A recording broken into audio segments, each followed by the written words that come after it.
¿Qué tipo de asociación sería esa? En paralelo, bien. Entonces, esto de acá,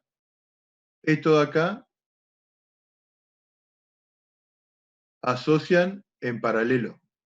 ¿Se acuerdan que yo les había dicho que tenían que analizar también las ramas y asegurarse que en cada rama haya un solo capacitor? ¿Eh? Entonces, en cada rama, que es lo que está limitado por dos nodos consecutivos, ¿hay un solo capacitor? ¿Todas las ramas tienen un solo capacitor?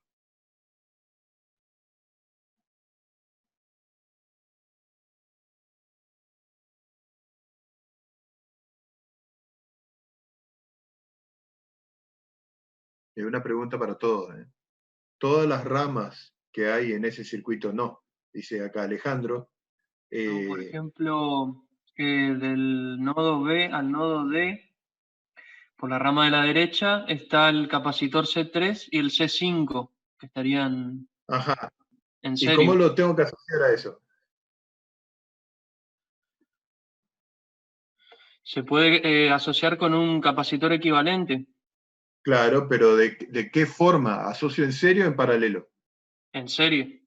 En serie, ¿no es cierto? Entonces, estos que están acá, los asocio en serie. En realidad era eso primero que teníamos que ver siguiendo esa secuencia, digamos. Entonces, asocio estos dos capacitores en serie y estos dos capacitores en paralelo luego, pero primero vamos a hacer eso, vamos a asociar estos dos en serie y vamos a dejar uno solo en ese dibujito. eh,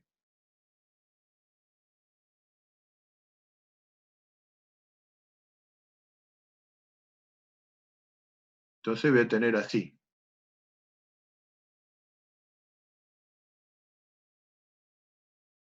Ahí, donde este va a ser el C35, ese capacitor. ¿eh? O sea, lo dejo acá o lo puedo poner acá si ustedes quieren, o lo puedo poner acá, porque no importa, mientras esté en la misma rama, lo puedo poner en el lugar donde a mí se me ocurra, digo, ¿no? Donde a mí se me cante. ¿eh? Bien, ahora, tengo que ver aquellos capacitores que comparten nodos para poder asociarlos en paralelo. Por ejemplo, este C1 y C2, que había dicho hoy ya Alejandro, y ¿puedo juntar algún otro par de capacitores en paralelo?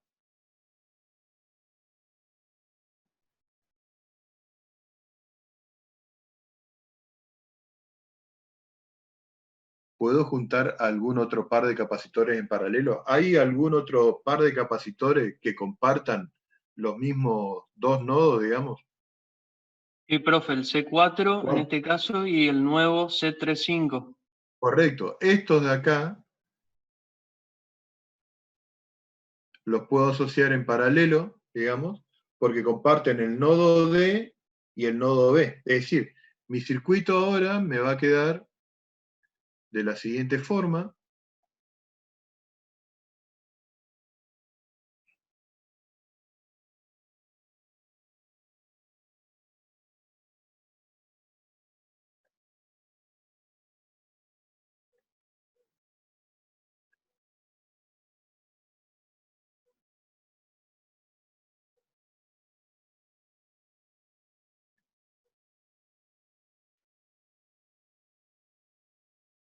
Así. ¿eh? Bien, y ahora estos tres de acá, ¿cómo están conectados entre sí? Este capacitor, el C35 y el C6. En serie, correcto, porque quedan los tres en la misma rama, así que estos están conectados en serie y con eso ya sacarían el capacitor equivalente. ¿Mm? O sea, esta sería la fuente, B0,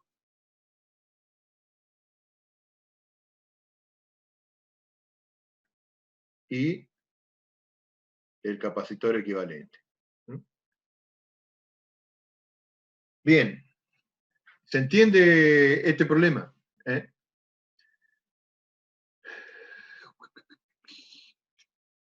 Veamos una modificación del problema original. Yo voy a hacer acá el dibujito del que partí hoy.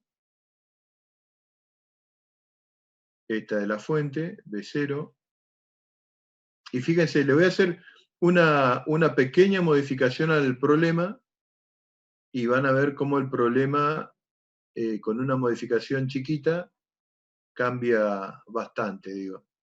Este es C2, este era C1, tengo así. Acá voy a poner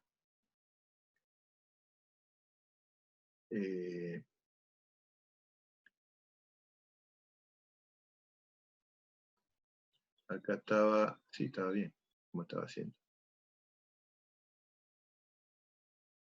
Así. C3.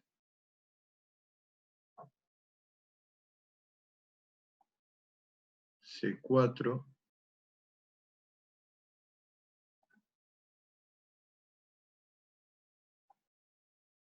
C5. Ahí. Esa modificación.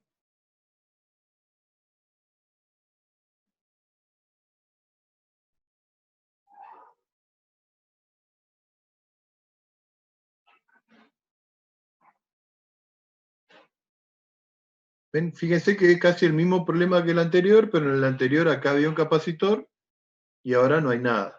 Entonces, de vuelta, en este circuito tenemos este nodo, este nodo, este nodo y este nodo de acá. Entonces, este es el nodo A, este es el nodo B, este es el nodo C y este es el nodo D.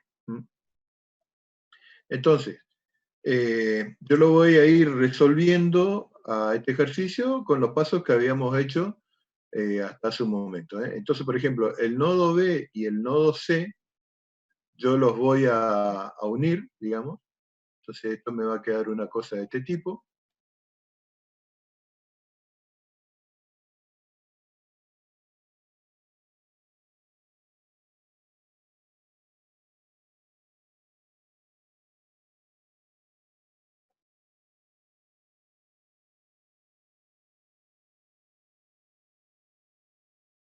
Acá ya voy a asociar el capacitor y lo voy a poner como C34.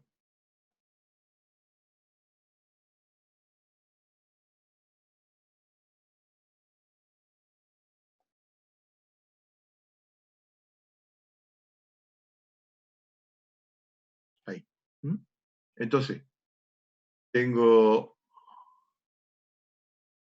este nodo de acá, este nodo de acá y este nodo de acá. En este problema, bueno, acá ustedes saben que van a poder asociar este con este, estos dos van a asociar en paralelo, pero el problema en este ejercicio es el análisis con esta parte de acá. Porque esto, digamos, es como que yo estoy puenteando el capacitor, digo, ¿no? Entonces, fíjense, ¿qué va a pasar o cuánto vale la diferencia de potencial entre este nodo C y este nodo D? ¿Cuánto vale la diferencia de potencial entre este punto y este punto de acá?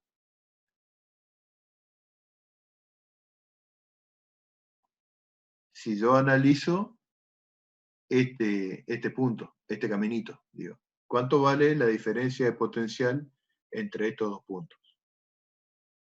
Cero, correcto, vale cero. Entonces, este capacitor, ¿cuánta carga va a almacenar? ¿O cuánto va a ser la caída de potencial en este capacitor? Nada, no va a caer nada. O sea, cuando yo puenteo, así como en este caso de acá, este puente que yo hice equivale, porque no circula la carga, correcto. La carga va a ir por este lado donde tiene menos resistencia, que es un concepto que todavía no vimos, pero por ahora créanme que es así. Entonces, este capacitor no se carga y es lo mismo que yo descarte este capacitor. No es que yo descarto el alambre que está acá, o sea, el hecho de que esté cortocircuitado, digamos, hace que me descarte este elemento de acá, o cualquier cosa que yo ponga acá en el circuito. Es decir, por ejemplo, si yo le doy un problema de este tipo, que lo voy a hacer con distinto color, este problema así, le doy este capacitor C1, este capacitor C2, acá tengo así, C3, C4, de hecho en un parcial una vez dimos un ejercicio así, C5, C6, C7, así, C8, ¿m? Y le pusimos así. ¿eh? ¿Cuánto va a valer la capacidad de este circuito que está dibujado acá? La capacidad equivalente. Al estar puenteado acá, toda esta parte no influye para nada en el circuito y solamente queda estas dos de acá.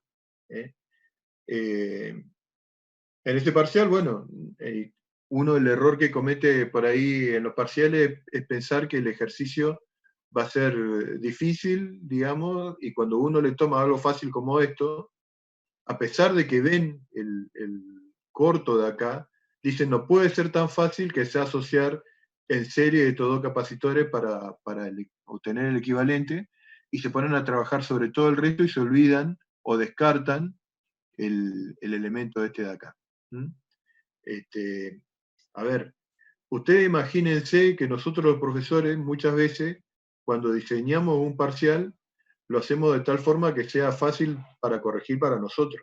Entonces no vamos a hacer, en nuestro caso al menos, parciales que sean súper, ultra dificultosos para resolver, porque significa que a nosotros nos va a llevar mucho más tiempo para hacer la corrección también.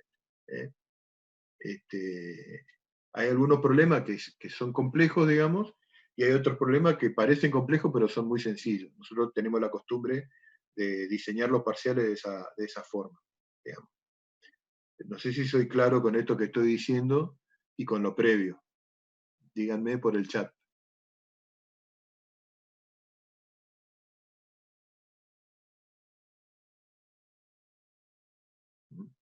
Bien. Alejandro me dijo que sí, no sé el resto, somos 8 conmigo. Nos va a hacer el parcial, ojo, Luis, que o sea, vos lo estás viendo, probablemente lo estás viendo acá y lo estás viendo fácil, pero acordate esto que yo te decía, que hay una tradición, digamos, que es que los alumnos piensan que los exámenes son ultra difíciles y siempre van por el lado difícil del problema, cuando en realidad es más sencillo de lo que parece. Tiene que analizar primero.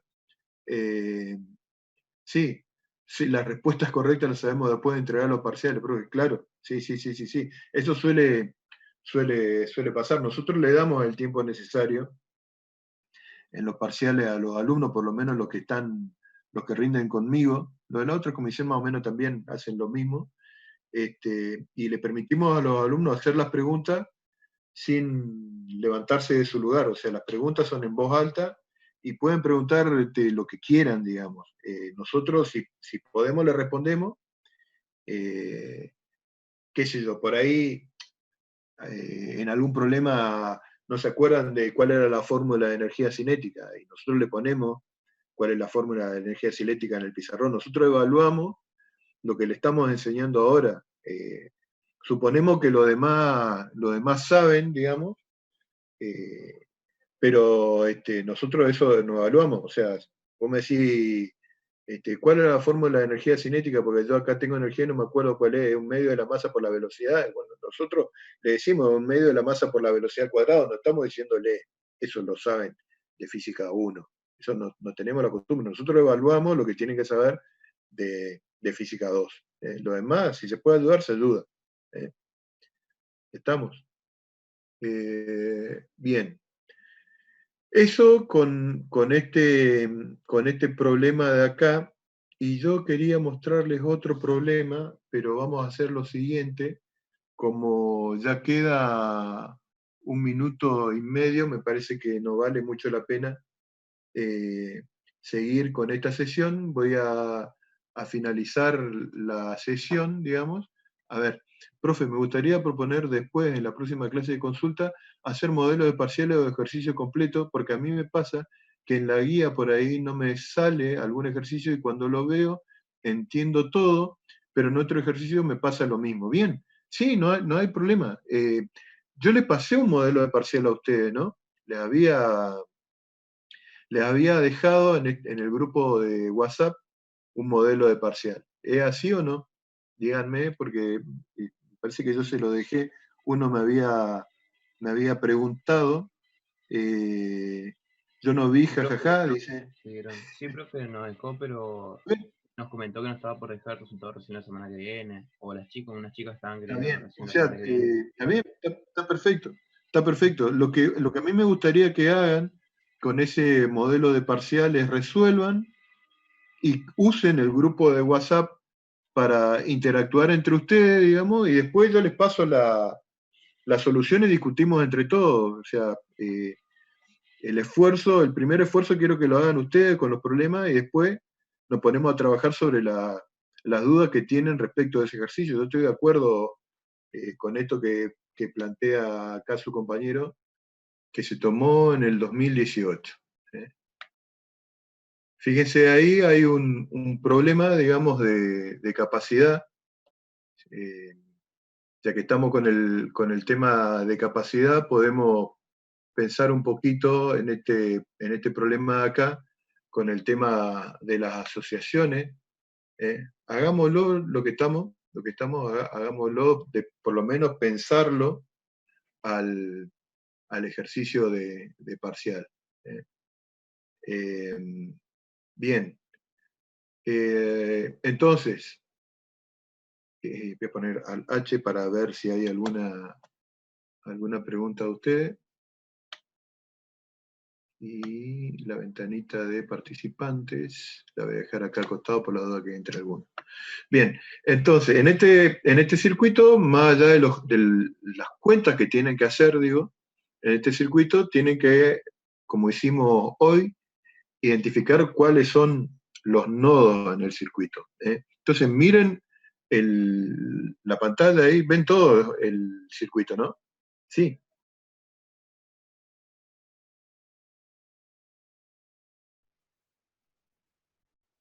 Bien, bien.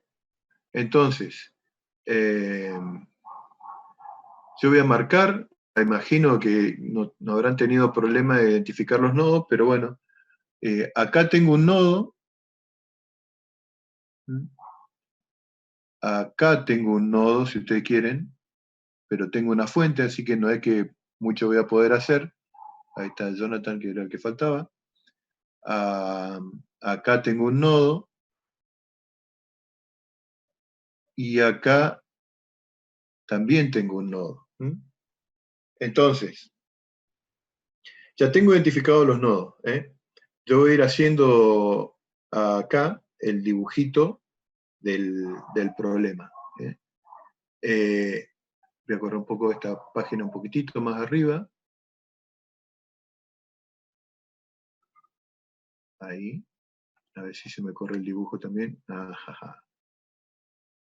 No tenía en cuenta eso. Bien.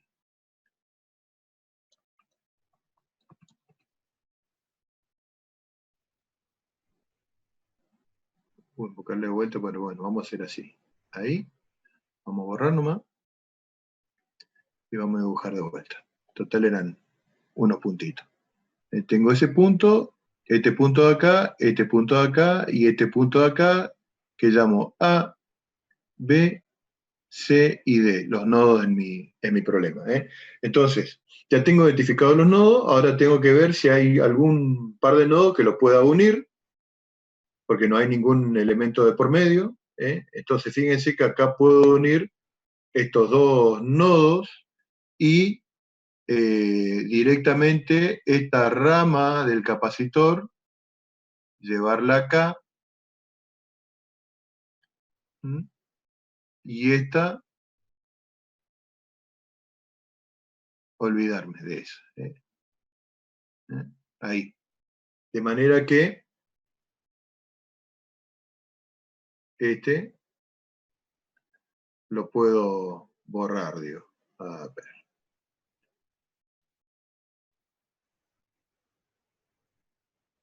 Ahí está. ¿Se entiende eso, no? Bien.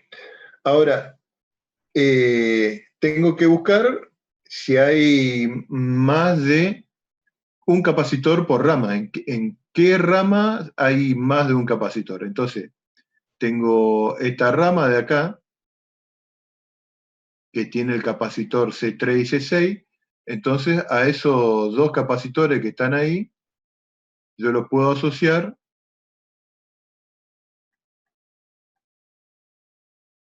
en serie. Una vez que asocio en serie esos dos capacitores, el tipo de circuito que me va a quedar va a ser así. Yo lo voy a dibujar acá. Acá está C1.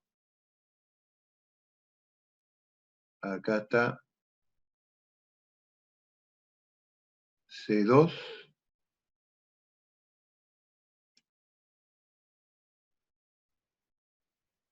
Acá está B0.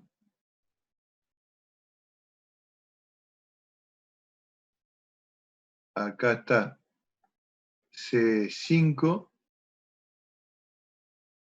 Después tengo así. C3, 6. Acá está C4. Así. Y como nodos, tenemos este nodo de acá, este nodo de acá y este nodo de acá. ¿Qué es lo que sigue a continuación? Buscar aquellos capacitores en este circuito que compartan nodos. ¿Quiénes son los que comparten nodos acá?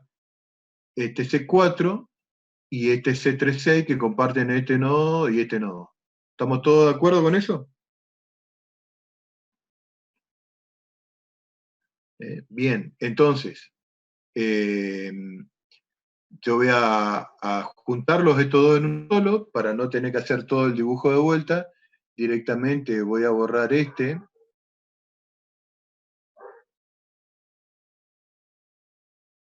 De acá.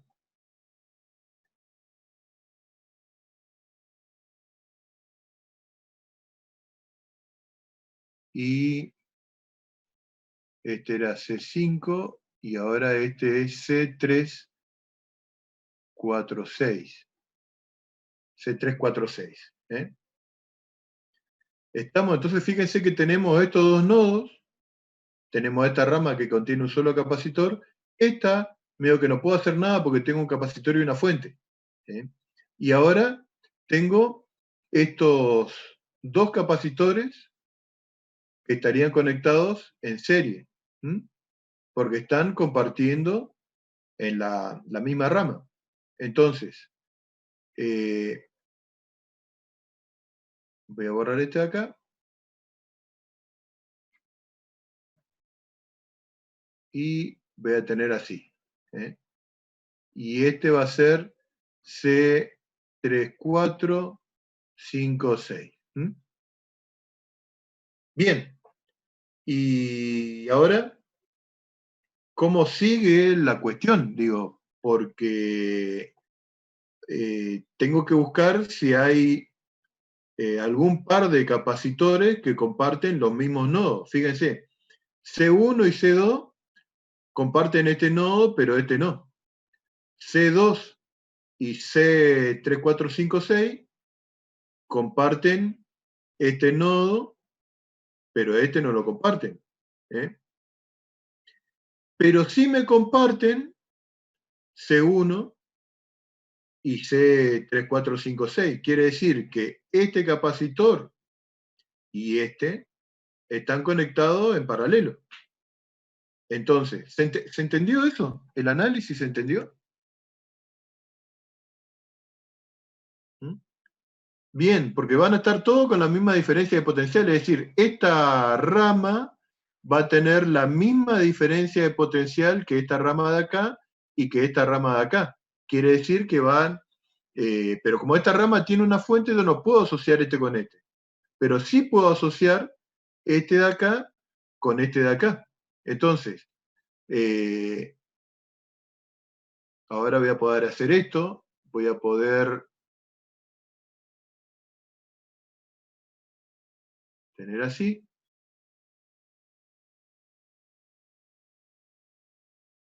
Y este va a ser C2, 3, 4, 5, 6.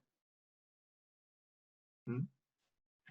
Y ahora voy a tener este y este conectados en serie y con eso voy a calcular el capacitor equivalente. ¿eh?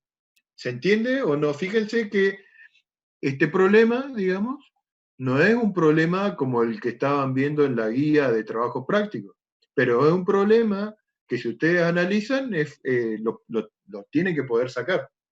¿Entiende? ¿Mm? ¿Cuál era la dificultad que por ahí estaba en el problema? La parte que yo tenía el capacitor acá así, digamos, y que no le queda como en la guía que tenía en el capacitor acá, lindo, hermoso, perfecto, para poder resolverlo. C1, sí, C1, perdón, C1, es cierto, C1, 3, 4, 5, 6. ¿Se entiende entonces cómo es la metodología con este problema? A ver, déjenme ver los otros problemas, voy a borrar. Por ejemplo, si ustedes están haciendo el parcial y hallaron el equivalente de todo esto, una pregunta que yo no les voy a poder responder es si ustedes me preguntan C1 y el equivalente de esto, ¿están en paralelo? Si ustedes me preguntan eso en el parcial, eso no les voy a poder responder, porque es parte de la resolución del ejercicio. Bien. A ver.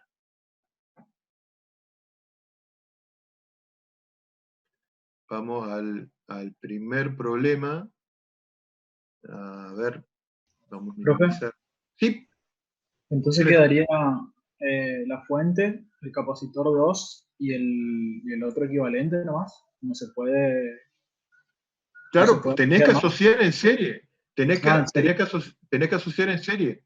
Viste Claro. que vos tenías así. Tenía tu fuente, B0, tenía acá C2 y acá tenías tu capacitor C1, 3, 4, 5.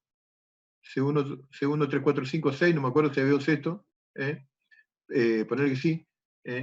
Y estos dos que están acá, estos dos capacitores que están acá, lo conectás en serie y con eso tenés ya tu circuito con tu fuente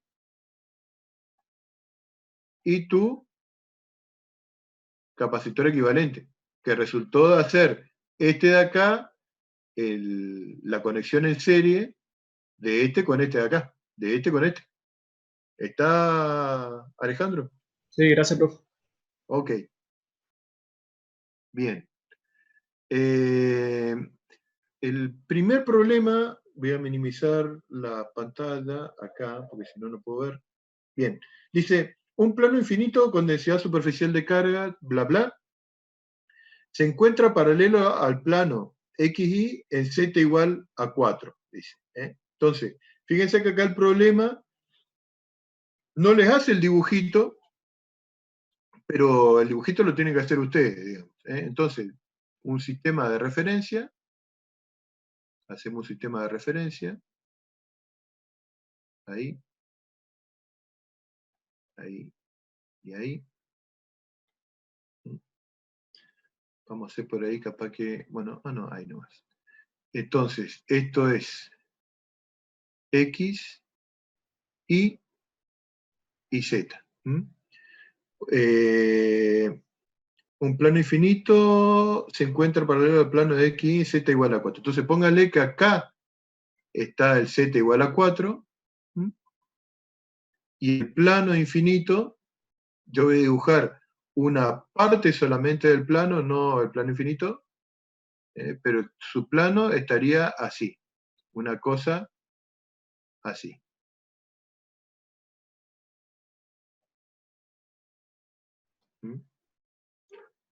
Donde yo estoy dibujando un rectángulo que pertenece a ese plano infinito. Estoy haciendo un rectángulo para que ustedes tengan idea de la ubicación.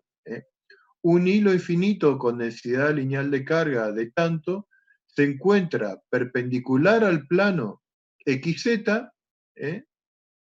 y corta en X igual a 5 y Z igual a 1. Entonces, X igual a 0,5, supónganse que acá está el 0,5 del X,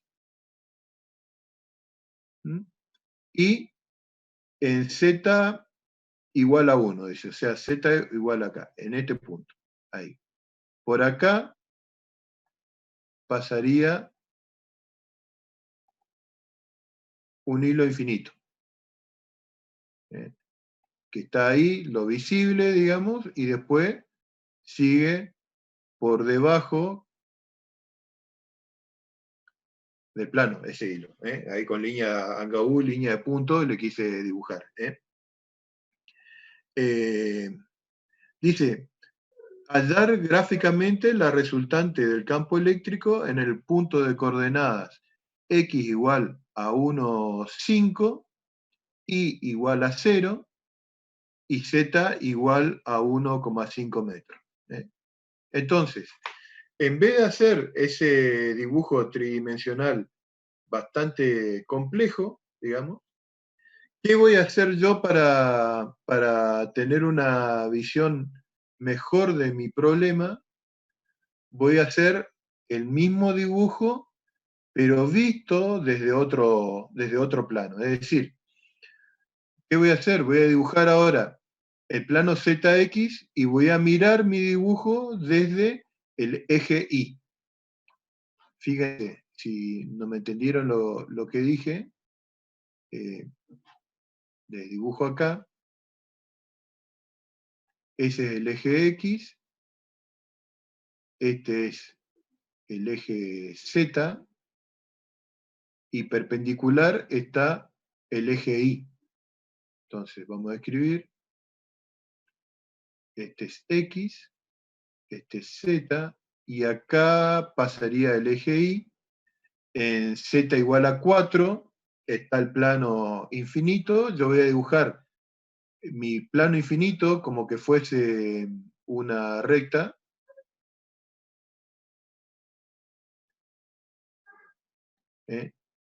Eso es el borde de ese rectángulo que yo estaba dibujando acá. El hilo infinito lo voy a ver como un punto acá.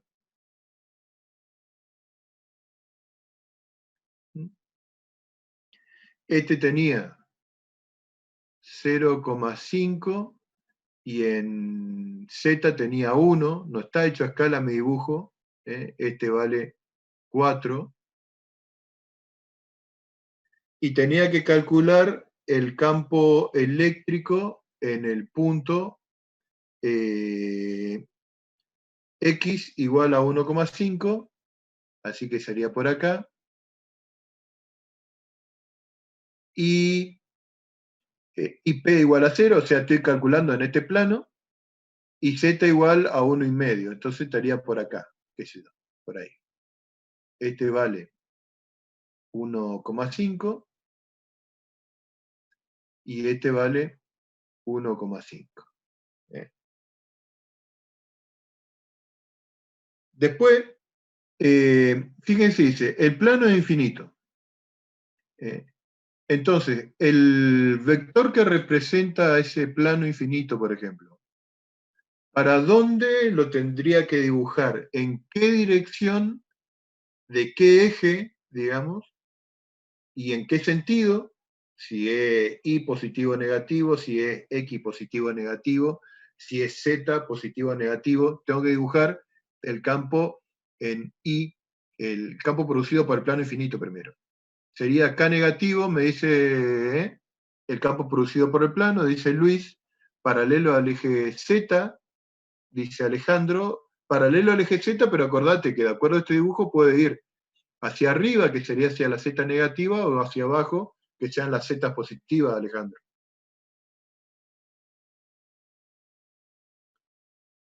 Como dirección, correcto, sentido hacia arriba, paralelo. Entonces, el campo que genera el plano va a tener esa dirección. Esperen un cachito, que no era eso lo que quería dibujar, sino quería dibujarlo así. Ese es el campo que genera el plano. Después dice, el hilo tiene una densidad lineal de carga de ese valor. Entonces, el campo que genera el hilo, ¿para dónde va?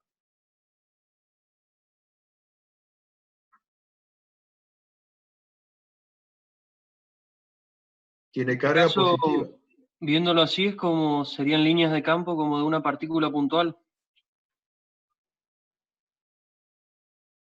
La línea que une el hilo y el punto, dice, en sentido, o sea, está bien, la línea que une el hilo con el punto, correcto, la línea que une el hilo con el punto, entonces eso sería, siguiendo esta dirección, digamos, para allá, así.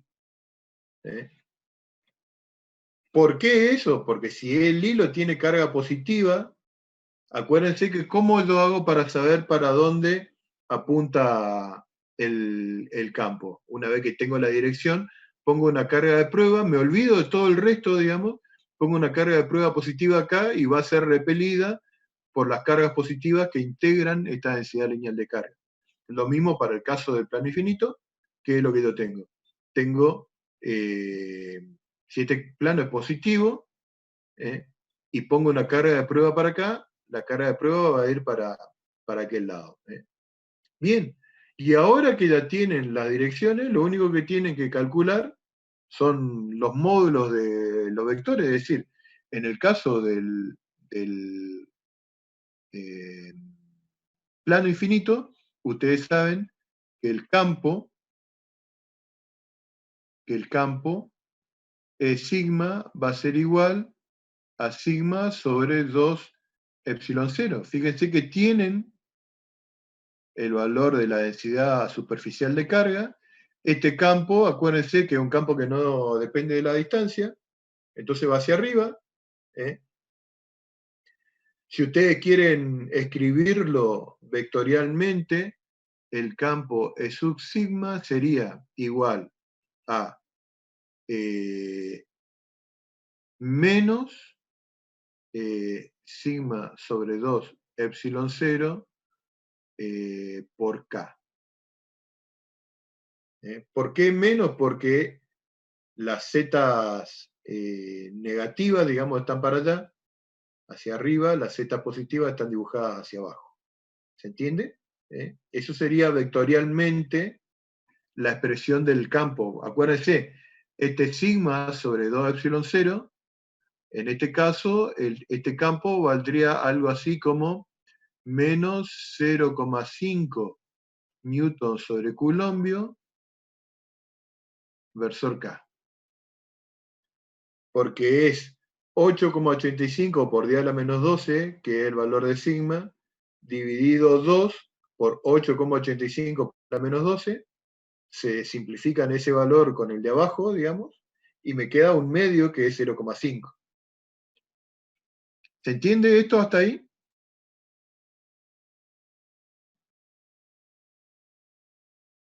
Alejandro dice que sí, Luis dice que sí, Joaquín dice que sí, con el 50% ya me considero hecho, dijo. ¿Hay alguien que no haya entendido? Por favor, abran su micrófono. Se puede hacer de igual sin la fórmula vectorial y queda el mismo resultado, pero sin el versor, claro, claro.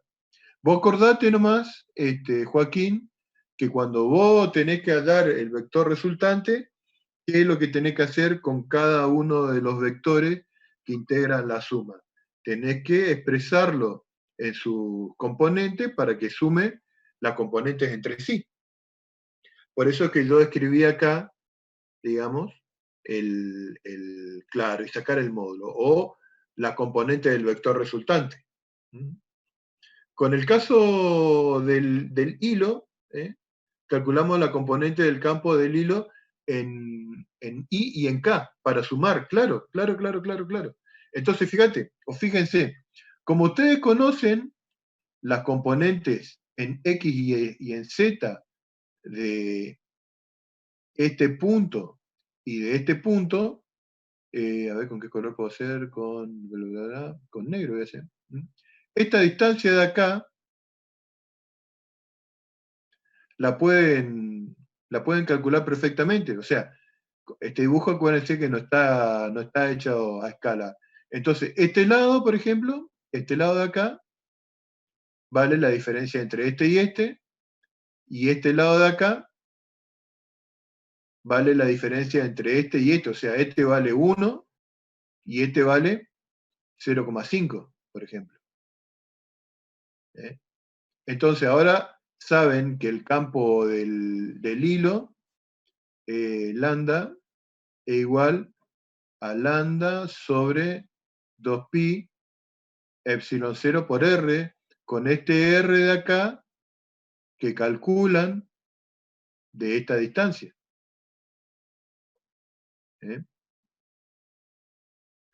Luego, ¿qué es lo que tienen que hacer? Descomponer este campo sublambda en una componente en X y en una componente en Y. Para eso, ¿qué van a usar? Van a usar este ángulo de acá. Y ese ángulo, ¿cómo se calcula? A partir de este punto y de este punto. Porque ese ángulo va a ser arcotangente del cateto opuesto sobre el cateto adyacente. Con ese sacan el ángulo de acá. Multiplican por el coseno, tienen la componente en X del vector, multiplican por el seno, tienen la componente en Y, y después suman componente y componente y ya está las componentes del campo resultante. ¿Se entiende esto último que expliqué?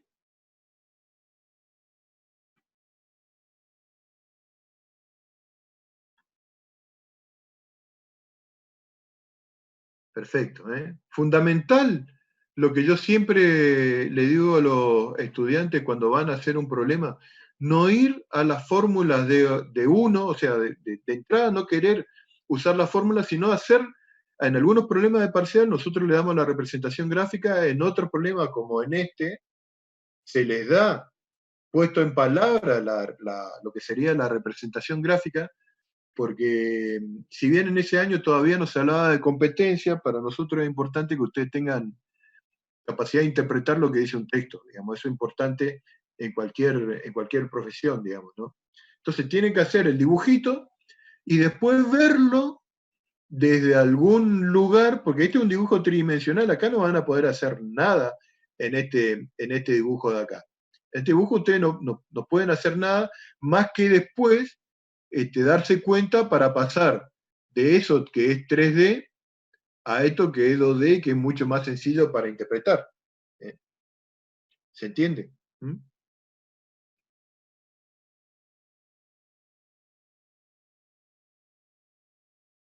¿Estamos? Eso es con el cálculo del primer punto, del punto A del problema, que pide calcular gráficamente la resultante. Fíjense, decía gráficamente que era esto lo que estábamos haciendo nosotros, sino que para hacer el gráfico, acá en alguna parte del enunciado debía haber dicho a escala. ¿Para qué? Para que ustedes sumen después los dos vectores. Voy a borrar un poquito este de acá. Voy a borrar un poquito para darle un poco de claridad a lo que le estoy queriendo decir. Borro esto. ¿Qué significa gráficamente? Que ustedes, este vector de color rojo y el vector de color violeta, lo hagan a escala y después hagan, como ustedes aprendieron en Física 1, por el método del paralelogramo, es decir, trasladar este vector a continuación de este, así, digamos. O si quieren, este vector que representa el campo del hilo a continuación del vector que representa el campo del plano, que sería una cosa así. Y hallar el vector resultante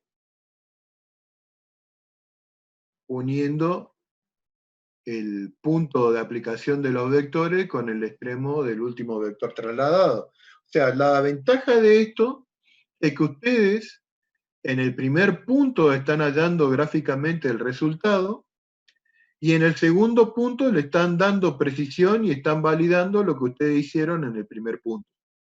Porque acuérdense que si ustedes hacen, por ejemplo, calculan el vector sin haber hecho ningún gráfico, digamos, no van a tener forma de saber si lo que están haciendo está bien o está mal. O sea, el segundo punto le da certeza de lo que le hicieron en el gráfico, lo hicieron bien y le están agregando precisión. Entonces están resolviendo el camino por dos lados diferentes. Hay compañeros, por ejemplo, que cuando ven que no le está dando lo mismo, ya lo dejan y siguen con los otros puntos del problema, porque ya se están dando cuenta que por alguna parte hicieron mal, pero por lo menos sacan la solución gráficamente y suman puntos y no descartan los 2,5 puntos que valía este problema de parcial, por ejemplo.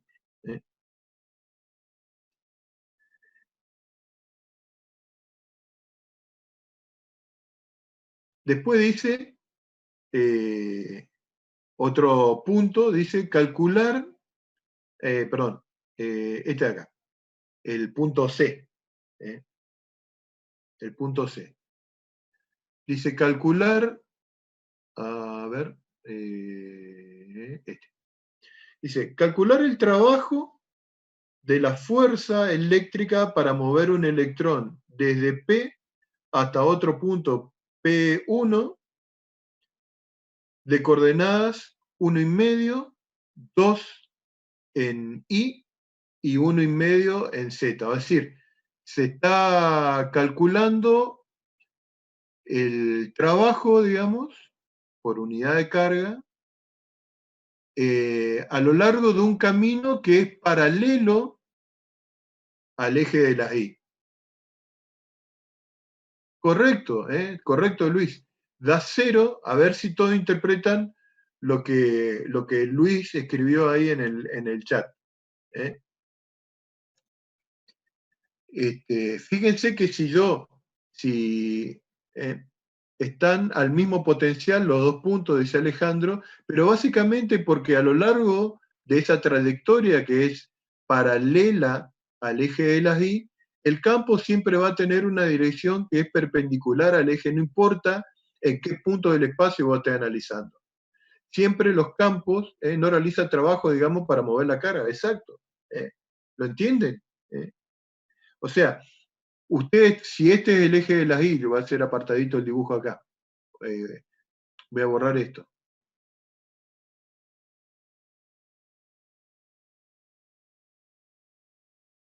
Esto de acá voy a borrar.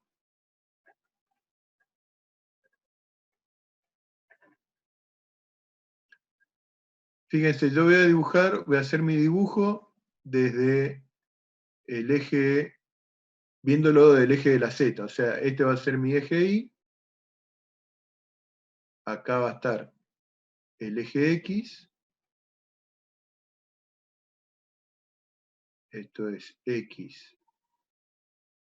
Esto es Y. El Z está perpendicular. El plano sería una cosa que está así.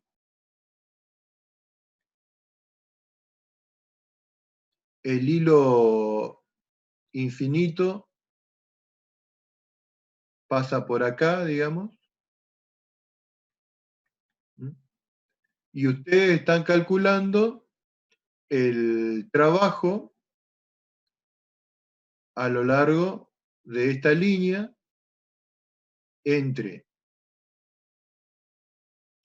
este punto que está acá y un punto P que está acá, y otro punto P que está acá. En cualquiera de estos puntos, digamos, el campo tiene esta dirección. O sea, está en el plano ZX. Yo estoy viendo una de las componentes, pero el plano, estoy viendo la componente X de ese campo. Pero el campo siempre tiene esta dirección, el campo total. Tiene la dirección de un vector que se encuentra en el plano ZX. Es como que yo quiero dibujar el vector campo eléctrico en este punto y voy a tener un campo para allá, pónganle ustedes. De acuerdo a lo que estábamos viendo hoy nosotros en nuestro dibujo. Siempre va a ser perpendicular al eje de la Y el campo en cualquier plano. Entonces, el trabajo va a ser 0. De vuelta otra vez, ubicarse en el espacio les ayuda a resolver este problema. Entonces, ¿cómo lo escriben en la solución del problema? Lo único que tienen que decir es el campo en cualquier punto del espacio no tiene componente en el eje de la Y o es perpendicular a la dirección de un eje paralelo al eje de la Y, como ustedes quieran, digamos. Lo más correcto es decir que no tiene componente en el eje de la Y y el desplazamiento tiene, es un producto punto, sí. El desplazamiento tiene componente en el eje de las Y solamente, entonces el producto escalar para calcular el trabajo va a dar 0 en todos los puntos. ¿Se entiende? Correcto. Fíjense que al principio cuando uno lee el problema parece una cosa súper complicada, pero uno lo va dibujando y lo va pudiendo resolver. Teatralizar el problema, decía un profesor mío en la universidad, siempre teatralicen los problemas, porque si ustedes lo pueden dibujar, es porque están entendiendo lo que están leyendo, ¿me entienden? Si uno no puede hacer una representación gráfica del enunciado, es porque no tiene mucha idea de lo que está leyendo. Eso es como cuando alguien tiene que explicar algo. Cuando uno entiende algo y lo tiene que explicar, siempre encuentra un camino para explicarlo, si no, se hace complejo.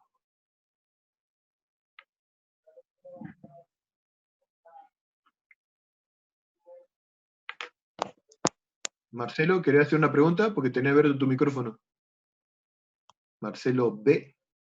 Ahí apagó. Sí. ¿Se entiende? Hagamos lo siguiente, son 3:25 ya. Luis me dijo que no le iba a dar clase por ser Viernes Santo, digamos, está bien, yo respeto eso. Ya, no hay problema. No hay problema, Marcelo. Si quieren, abro de vuelta. Si quieren, abro de vuelta una reunión nueva y vemos la pregunta de la teoría para ver cómo están. Testeamos a ver esa última parte y les dejo los problemas que lo planteen ustedes. ¿Hacemos eso? ¿Me contestan por el chat, sí o no? Si quieren ir a dormir la siesta.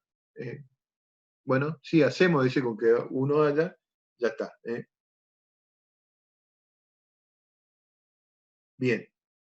Luis, vemos a lo último después de ver la pregunta de teoría.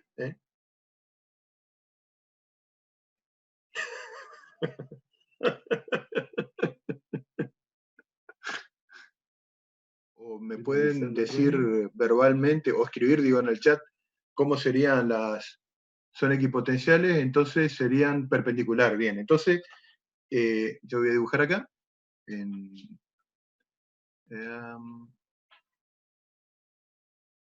Así sería, ¿no? A ver.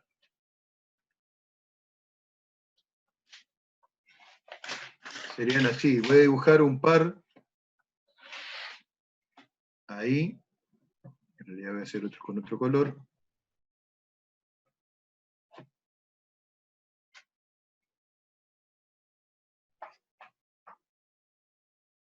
Serían así. Dale, dale, anda a comer tranquilo. Estas serían dos líneas de campo eléctrico, pero en ese le falta el sentido. Digamos, la dirección es correcta, en principio, pero ¿para dónde van? ¿Para la derecha o para la izquierda?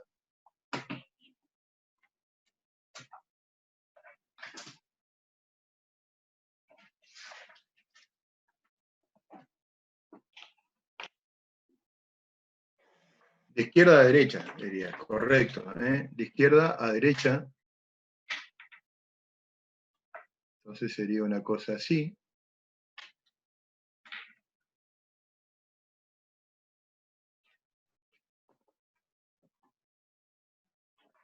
Así serían las líneas de campo, digamos. Ahí. Si ustedes hacen esto, digamos, en el examen parcial, está bien, digamos. Si uno se pone un poco más exquisito con el dibujo, digamos, la verdadera respuesta, o sea, esto está bien, de hecho la mayoría que contestó esto en el parcial estaba bien, pero este dibujo tiene un detalle sutil que a mí me sirve, digamos, cómo sé el sentido, digamos, porque, perdón, acá hay un error que yo estoy dibujando, que es así, en realidad. Así. Ahí. Ahí. ¿Cómo saben que esto está bien? Digamos, porque acuérdense que nosotros habíamos dicho, o habían dicho en la clase de teoría, que el campo es igual a menos el gradiente de potencial. ¿Se acuerdan que nosotros habíamos establecido eso? ¿Qué significa esto, digamos? Que el campo, la dirección del campo se opone a la del aumento del potencial. Entonces, el potencial va aumentando en aquella dirección, en esta dirección, de izquierda a derecha, y el campo lo hace en sentido contrario.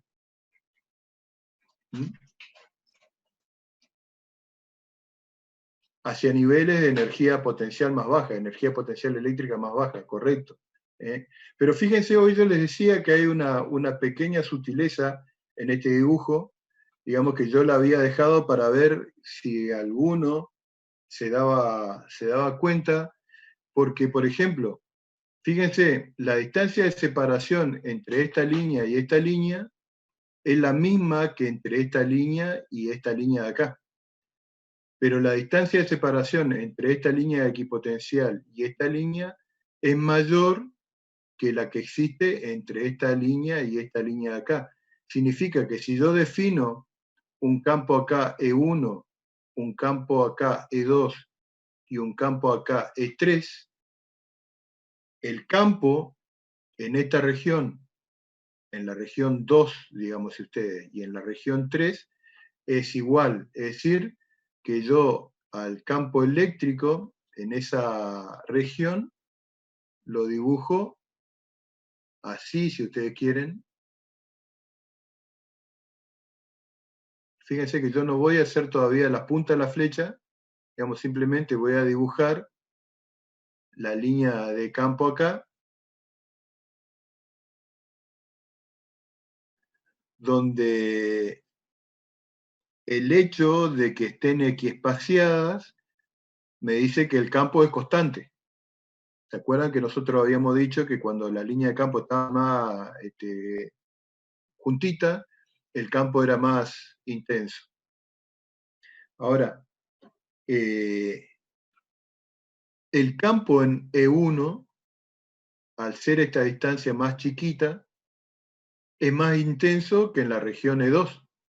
Entonces, ¿cómo deberían ser las líneas de campo en esta región? Deberían estar más juntas, es decir, que la línea de campo vendría de acá a acá, así, de acá a acá, así, y de acá a acá, así. Y el sentido de la flechita, digamos, sería este. Así.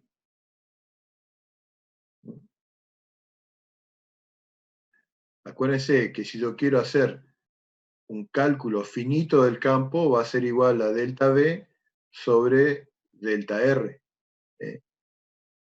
Entonces, el delta R acá, entre estas dos líneas, es más chico, digamos, entonces el campo acá es más intenso. ¿Y cómo hago para dibujar un campo más intenso entre esta región E2, entre la región 1 y la región 2? Haciendo que las líneas tiendan a juntarse entre sí. ¿Se entiende eso?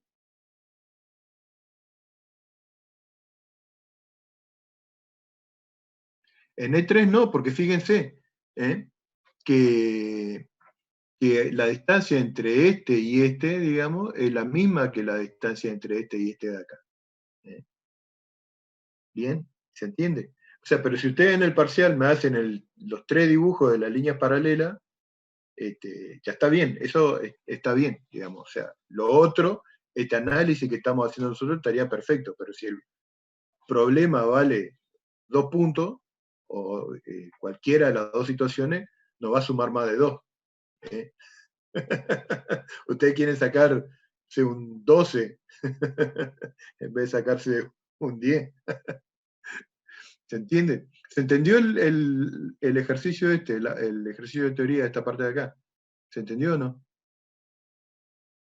Bien, bien, bien, bien. Pasemos a la siguiente pregunta. Vamos a borrar todo.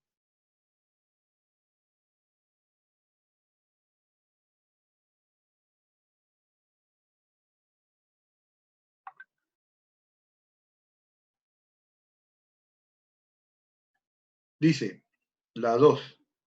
Para el campo eléctrico de la figura, indicar a través de qué trayectoria el trabajo de la fuerza eléctrica sobre la carga Q es mayor. ¿Sí? Entonces, a través de la trayectoria 1, a través de la trayectoria 2 o a través de la trayectoria 3. ¿Cuál es la idea? Claro, ¿cuál es la idea? Acordarse el tipo de fuerza que es la fuerza eléctrica. La fuerza eléctrica es una fuerza conservativa y el trabajo entre dos puntos no depende de la trayectoria. Entonces, en este ejercicio de acá, la respuesta correcta sería esta, como dijo acá Luis, en todas es el mismo, tiene el mismo valor. ¿Estamos? ¿Entienden todos esa pregunta?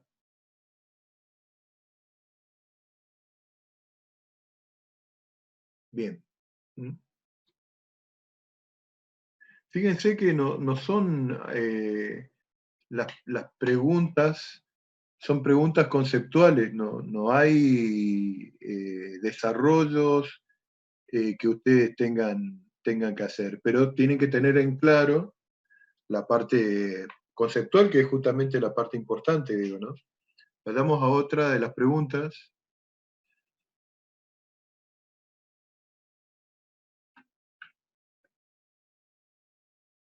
Bien. Dice, sea un dipolo colocado en un campo eléctrico, como muestra la figura, desde el punto de vista cinemático, el dipolo rotará y se desplazará, o permanece en reposo. Creo que no tiene otras opciones. No. ¿Qué va a pasar en eso?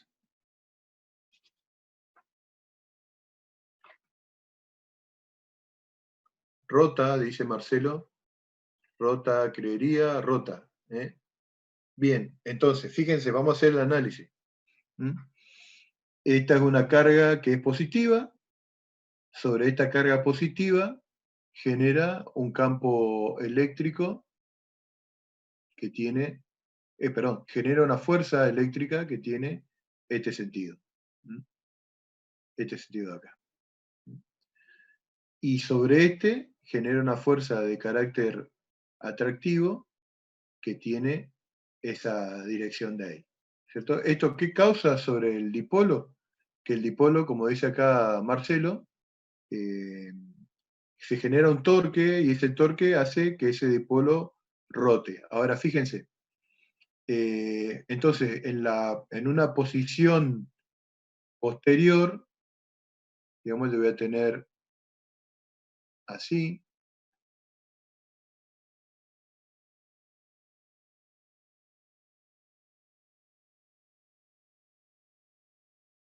Esta va a ser la carga positiva.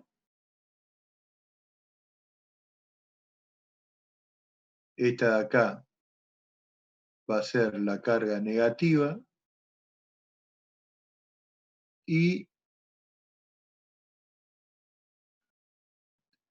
esta fuerza que actúa sobre este va a ser así. Y esta fuerza que actúa sobre este va a ser así. ¿Por qué estoy haciendo ese dibujo de esa forma?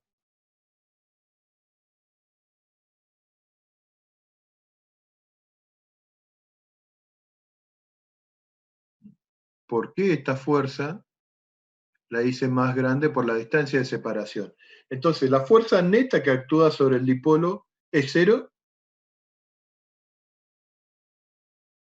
No. Sí, dice Joaquín.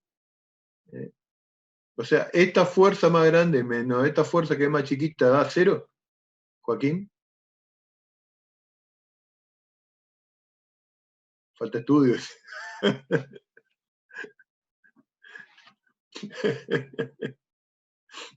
Fíjense, entonces fíjense qué va a pasar. Hay una fuerza neta, son dos fuerzas que están en la misma dirección pero en sentido diferente, y gana, digamos, la que tiene mayor valor. Entonces, este dipolo no solo que va a rotar, sino que va a rotar y se va a tender a acercarse a esta carga cubo. O sea, que esta, que está acá,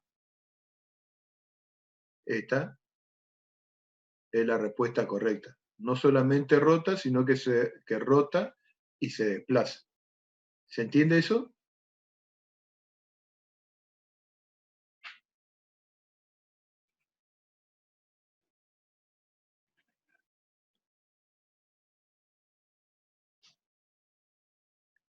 Bien.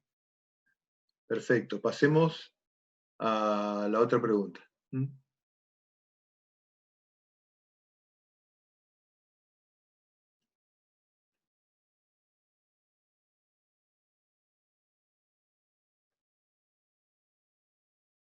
Bien. Para la superficie de la figura, indicar a través del cual de ellas el flujo es mayor. Tienen dos cargas iguales, en el caso de las dos figuras, y el radio de la superficie A es mayor que el radio de la superficie B. Es menor, digo, que el radio de la superficie B. No depende de la figura, entonces el flujo sería esta, ¿no? Que en ambas son iguales, correcto. Eso tiene que ver con la ley de Gauss, que independiente de la forma y del tamaño de la superficie, siempre que encierre la misma carga. Bien, pasemos a la siguiente.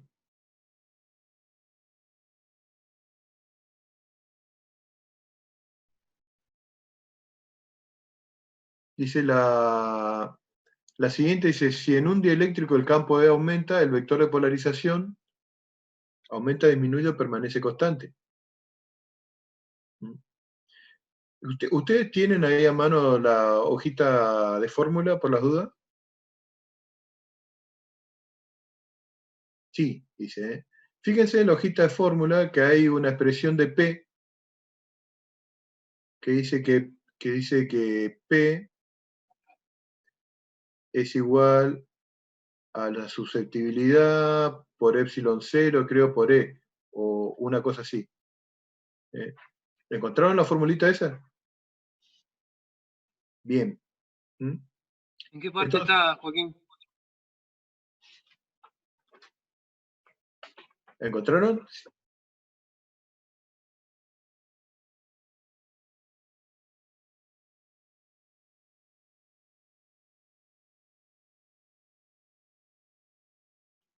Ah, ok, gracias. Sí, ahí la veo. Es parecido a esto que yo escribí acá.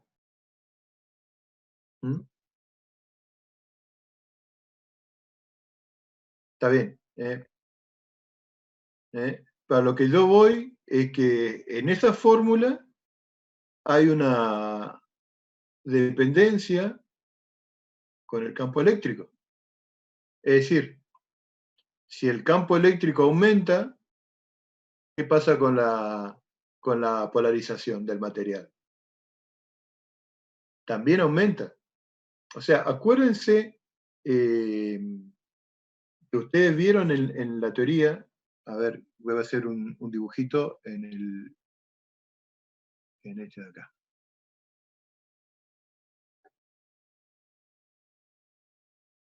Es proporcional, sí, es proporcional. Fíjense, por ahí con este dibujito le va a quedar un poquito claro. Entonces, supónganse que ustedes tienen un capacitor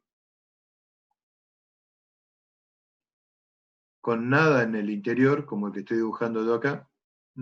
Estas son las placas del capacitor. Ahí. Y ahí, digamos. Vamos a suponer que esto está conectado a una batería de potencial V0. Esta placa se carga positivamente. Esta placa se carga negativamente. Y se genera en el interior un campo que yo voy a llamar E0. Y cuando yo coloco en el interior un dieléctrico,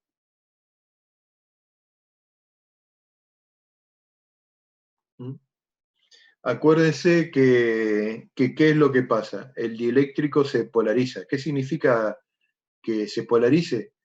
O sea, ustedes tienen sustancias que son polares y sustancias que son no polares.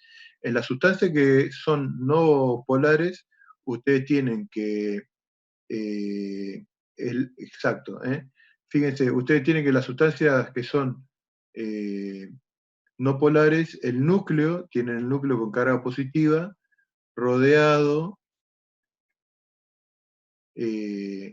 por carga eléctrica negativa en la misma cantidad en el exterior, ¿no es cierto? Tienen el núcleo con una carga Q, y los electrones alrededor que tienen una carga menos Q, que es la misma que la del núcleo, pero con signo diferente.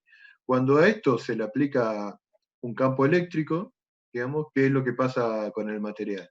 Toda la carga negativa se acumula en un costado y la carga positiva se va para el otro lado. O sea que esto se comportan, si ustedes quieren, como una especie de dipolo.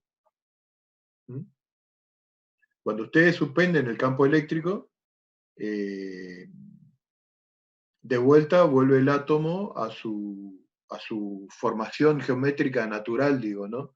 Ahora, no todos, dipolo inducido de química, bien, no todos, digamos, no todos los átomos se polarizan. O sea, eso va a depender del campo eléctrico aplicado, o en el caso de las sustancias que son polares, digamos, en las sustancias que son polares ya viene una parte de la estructura con carga positiva y otra parte de la estructura con carga negativa, pero están todos orientados al azar en el material. De todos modos, ¿qué es lo que pasa en el material? Que en el material, digamos, el material se polariza y si yo dibujo, por ejemplo, yo voy a dibujar 4 dipolos, uno a continuación del otro acá. Esta parte tiene carga positiva, la que está en color pintado de rojo, y la que está pintado de blanco tiene carga negativa, digamos, ¿no es cierto? Y entonces, ¿qué es lo que pasa? Lo voy a dibujar por acá. Ahí están las cuatro moléculas, digamos. Esta parte positiva, negativa, positiva, negativa, positiva, negativa, positiva, negativa. Fíjense que la sustancia queda con carga positiva en toda esta cara y con carga negativa en toda esta cara de acá. ¿Por qué? Esta cara con esta se cancelan entre sí, esta cara y esta cara se cancelan entre sí, y esta carga se cancelan entre sí. Entonces, fuerza de Van der Waals, dice acá Marcelo. Entonces, todo esto queda con carga negativa y toda esta parte con carga positiva, pero no es, digamos, la misma cantidad de carga positiva, la inducida acá, que esta de acá. No son las mismas cantidades. Porque eso va a depender del campo eléctrico. Entonces, fíjense que queda en el interior del material un nuevo campo eléctrico que se superpone al externo, digamos, y que tiene esta dirección. Lo voy a llamar E sub I, si ustedes quieren.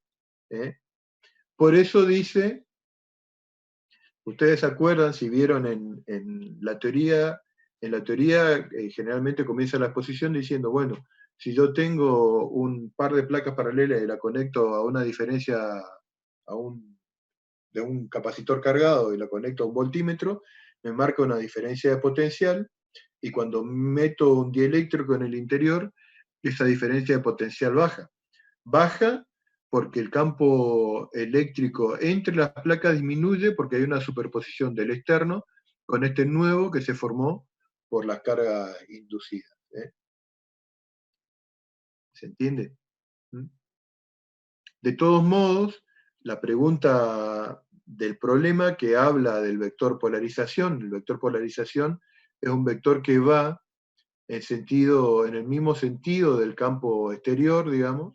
Este es el campo eléctrico, este es el vector polarización, el vector P. Fíjense que tiene la misma dirección y sentido que el campo externo, pero en sentido opuesto al campo eléctrico generado por la carga inducida, digo, ¿no?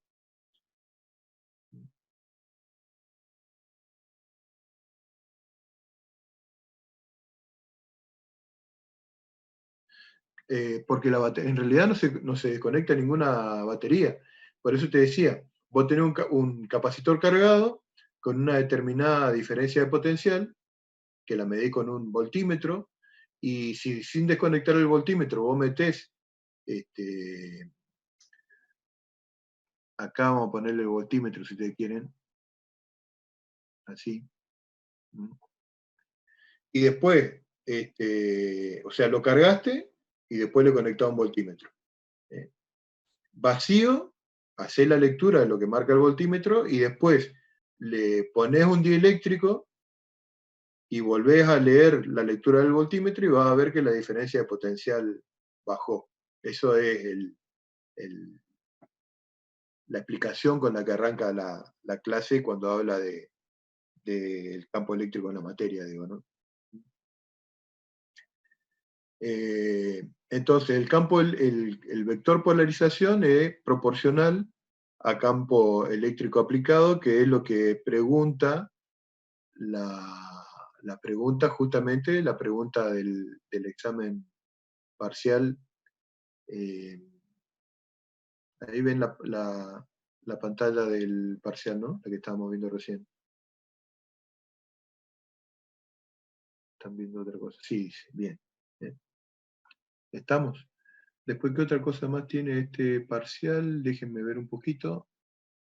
Porque me parece que en vez de ir un solo parcial, parece que yo le pasé los dos temas. Ahí está, fíjense, el otro tema del parcial.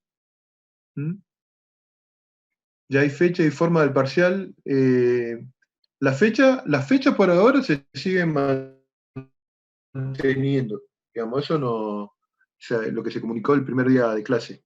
Y en esta semana, la semana posterior, digo, a esta de Semana Santa, nosotros le vamos a comunicar a ustedes cómo va a ser el parcial. La evaluación parcial se la vamos a tomar de alguna forma, que va a ser, si no llega a haber clases, obvio que no va a ser presencial y nos vamos a tener que amañar de alguna forma. Eso estoy hablando con mis compañeros docentes, digamos, cómo se los vamos a evaluar. Si vía campus o qué. Todavía no tenemos muy claro, pero esta semana definimos. Y las fechas se van a mantener, digo, ¿no? En las que se fueron comunicadas en su momento. Y los temas, acuérdense que yo les había dicho hasta lo que, en principio sería hasta el tema 5, o hasta lo que se dé una semana antes del rendir, del parcial, digo, ¿eh? Que como venimos, seguro que llegamos. Bien, en el otro, lo que le quería mostrar, en el otro tema, es un problema similar, digamos, con distintos valores. Fíjense acá que la densidad superficial de carga es negativa, quiere decir que ese vector que representa el campo eléctrico del plano infinito, en vez de ir para arriba, va para abajo, pero en esencia los parciales son... sí. Los parciales son muy similares entre sí. En el caso del capacitor, fíjense que es parecido también. Es la misma geometría con diferentes valores por ahí. Y en por ejemplo, en el caso de las preguntas teóricas de acá, que es lo que pregunta, por ejemplo, dice, para el campo eléctrico de la figura, dibujar 3 líneas equipotenciales indicando cuáles son las de mayor valor. Dice, Entonces, en este caso, como línea equipotencial sería, esta sería una, por ejemplo, esta sería otra, esta sería otra. Y esta, B3, es mayor que B2 y mayor que B1, por ejemplo.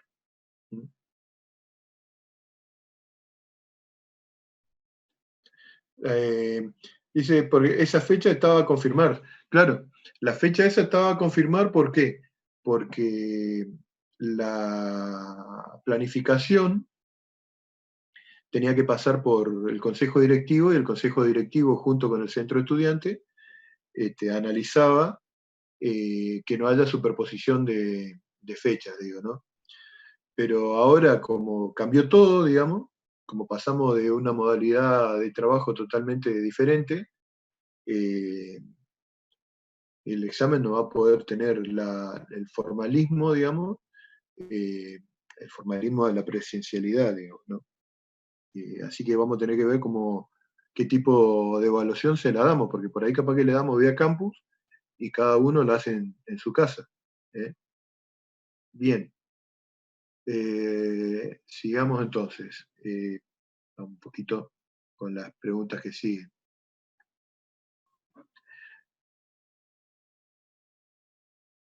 Después dice la siguiente, dice, en la figura se representa la línea campo de una carga Q y dice, para una carga 2Q, si la figura representa línea de campo para una carga Q, para una carga 2Q las líneas de campo serán como, dice.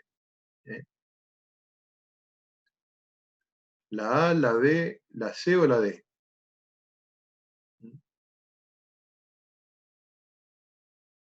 La B, dice Joaquín.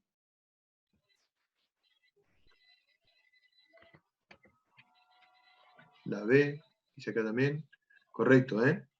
Al ser mayor la carga, en particular, al ser 2 veces mayor, es el doble el número de líneas de campo que salen. Porque el flujo, acuérdense que si yo a esto lo rodeo con una superficie cerrada, acuérdense que el flujo, que mide la cantidad de líneas que atraviesa una superficie, tiene que ser mayor. Y el único caso donde el número de líneas aumenta, digamos, es en el caso B. Acá lo mismo y acá exactamente lo mismo. O sea, la correcta es esta de acá. Bien. Entonces, si, como dice acá, aún sin pensar la B de una, dice Joaquín. Sin embargo, en los parciales, vos te encontrás con que marcan esta, por ejemplo, la opción más marcada, digamos, errónea, es esta de acá. ¿Por qué? Porque piensan que el grosor del vector tiene que ver con la intensidad. Y en realidad, acuérdense, las líneas de campo no son vectores. No son vectores, son líneas de campo que se les marca una flechita, digamos, lo único que hace esto, en todos los casos, es asignarle un sentido. Si uno quiere dibujar el campo es tangente a la línea de campo. Pero estos no son vectores. Interesante pregunta para un examen, es decir, ¿la línea de campo representan vectores? ¿Son vectores? Bien, vayamos a la siguiente.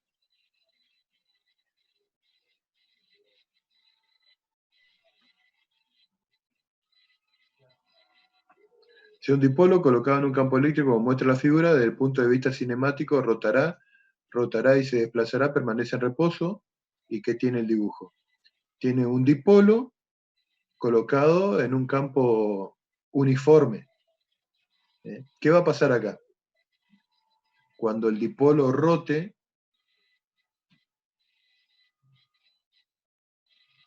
y tenga en una posición, en un instante posterior, digamos así. Esta es la línea. Y acá estaría la carga positiva. Y acá estaría la carga negativa. Entonces, dice Luis, lo mismo que antes, o sea, rota y se desplaza, Luis.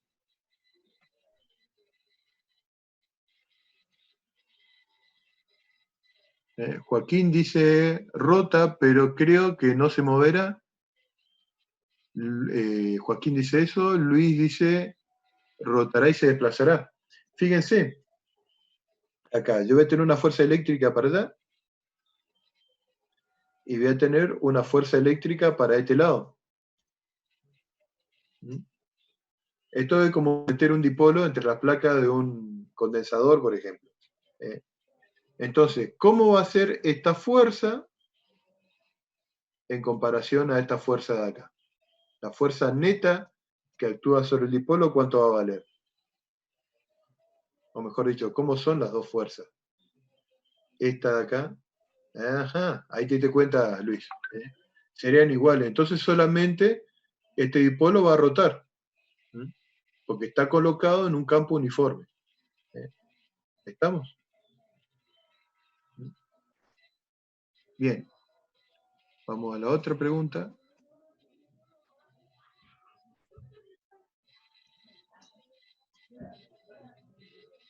Esta es de, fíjense, para la superficie de la figura indicar a través de la cual de ella el flujo es mayor. En A, en B, en ambas son iguales, no se puede calcular si no se dan condiciones de simetría. ¿Qué les parece acá? Habla el flujo. ¿En cuál va a ser mayor el flujo?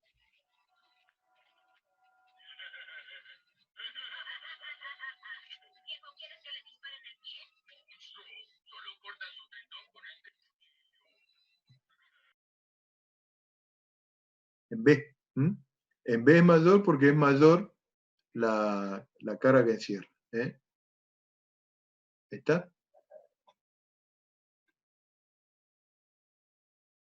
Bien, tiene que haber otra más.